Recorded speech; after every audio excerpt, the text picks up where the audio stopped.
বৃহস্পতিবার বেঙ্গালুরু পৌঁছে সুদীপ্ত গুপ্তর মৃত্যু সম্পর্কে সাংবাদিকদের প্রশ্নের উত্তরে মুখ্যমন্ত্রী মমতা বন্দ্যোপাধ্যায় বলেন, এটি একটি ছোট ও তুচ্ছ ঘটনা। পুলিশি অত্যাচারের অভিযোগ খারিজ করে দিয়ে তিনি বলেন, এটি দুর্ঘটনা। আজ কার্যত সেই তত্ত্বই খারিজ করে দিয়েছে সুদীপ্তর পরিবারের লোকেরা। শুক্রবার সুদীপ্তর বাড়িতে যান বিরোধী দলনেতা সূর্যকান্ত মিশ্র এবং সুজন চক্রবর্তী। সেখানে সুদীপ্তর দিদি কার্যত মুখ্যমন্ত্রীর তুচ্ছ ও ছোট ঘটনার তত্ত্বকে কড়া ভাষায় সমালোচনা করেন। সুদীপ্তর পরিবারের লোকেরা রাজ্যপালের সঙ্গে দেখা করতে চেয়েছেন। আজ বিকেলে তাঁরা রাজ্যপালের কাছে যাচ্ছেন। তাদের সঙ্গে থাকবেন বিরোধী দলনেতা সূর্যকান্ত মিশ্র। বহুতল ভেঙে মৃত্যু, বেআইনি নির্মাণ, তদন্তে পুলিশ। বৃহস্পতিবার সন্ধে তখন 6:30। মুম্বাইয়ের থানের শিলফাটা এলাকায় হঠাৎ বিকট শব্দ, হুড়মুড়িয়ে ভেঙে পড়ল নির্মীয়মান বহুতল। স্থানীয় সূত্রে খবর, বহুতলটিতে প্রায় 35টি পরিবার থাকতেন। এদিন 7তলা বাড়িটির ওপর তলায় জলের ট্যাঙ্ক তৈরির কাজ চলছিল। সেই সময় ভেঙে পড়ে বহুতলটি। খবর পেয়ে ঘটনাস্থলে ছুটে যায় পুলিশ, দমকল ও ডিজাস্টার ম্যানেজমেন্ট গ্রুপ। শুরু হয় উদ্ধার কাজ। ঘটনার পরই বহুতলটি নির্মাণ সংস্থার 2 মালিকের বিরুদ্ধে মামলা দায়ের করেছে পুলিশ। ঘটনার তদন্ত শুরু হয়েছে। অভিযোগ উঠেছে বেআইনি নির্মাণেরও।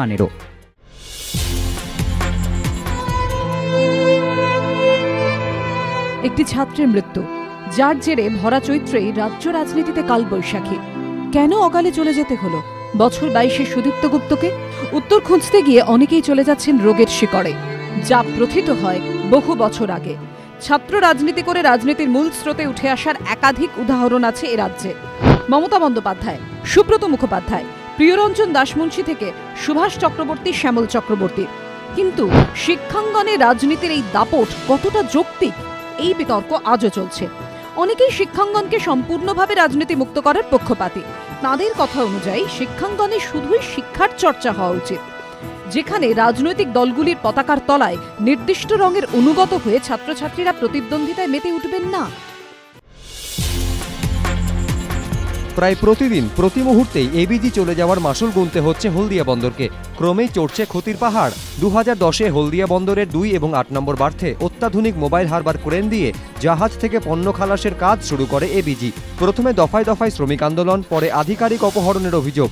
অবশেষে রাজ্য ছাড়তে বাধ্য হয় এবিজি। অভিযোগের আঙুল ওঠে তৃণমূল সাংসদ শুভেন্দু অধিকারীর দিকে। কাজ বন্ধ হয়ে যায় বন্দরের 2 ও 8 নম্বর বার্থে। এই 2 বার্থে কাজ শুরুর জন্য টেন্ডার ডাকা হলে দরপত্র দেয় 2টি সংস্থা। 1 মার্চ দরপত্র খোলা হলে দেখা যায় পণ্য খালাসের জন্য একটি সংস্থা বন্দরের কাছ থেকে টন পিছু 247 টাকা চেয়েছে, অন্য সংস্থা চেয়েছে 259 টাকা। এই পরিস্থিতিতে দেখা যায় টেন্ডারে অংশগ্রহণকারী 2 সংস্থার মধ্যে সর্বনিম্ন দর হাঁকা সংস্থাকেও যদি বরাদ দেওয়া যায়, সেক্ষেত্রে বন্দরের লাভ তো কিছুই হবে না, উল্টে পকেট থেকে টন পিছু 20 টাকা খেসারত দিতে হবে, যেখানে এবিজি থেকে টন পিছু 152 টাকা করে লাভ হতো হলদিয়া বন্দরের।